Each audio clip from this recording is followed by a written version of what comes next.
It was late in the afternoon when the van first caught sight of them, a whole bunch of dogs, a mixture of scruffy strays, their eyes wide with hunger and thirst. They didn't bark or growl, they just ran, their paws kicking up the dust as they chased after the van, relentless and desperate. "Come here, girl. Come on," the driver muttered, swerving the van to slow down.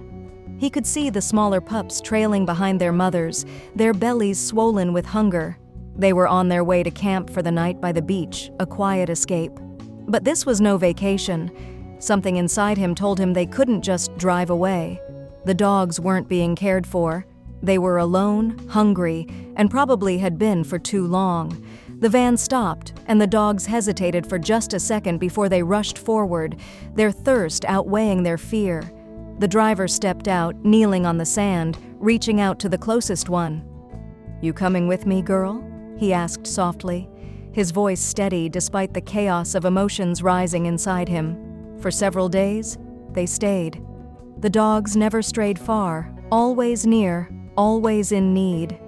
There was the one mother with a swollen belly, and the other with a litter of tiny pups.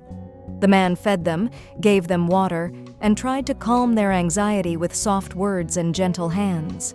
They were starving, dehydrated, and clearly neglected, but they were still so full of love, so full of hope. By the third night, the two mothers huddled together, their bellies trembling with the weight of new life. "Maybe tonight's the night," the man said, his voice barely above a whisper. The night air was thick with quiet anticipation. The van was packed with dogs now, the mothers safe and secure inside. It was then, in the silence of the van, that the two mothers finally let go of the fear that had held them captive for so long. With a quiet gasp, the first mother gave birth, followed closely by the second. One by one, tiny puppies were born, 17 in total. The man watched, his heart swelling with relief as each tiny life appeared, fragile and beautiful.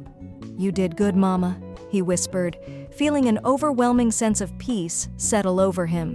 Later that night, they drove toward San Diego, the van full of puppies and two exhausted mothers.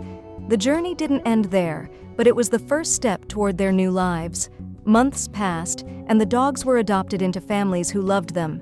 If you liked the video, put like and subscribe to the channel, where you will find a lot of interesting things.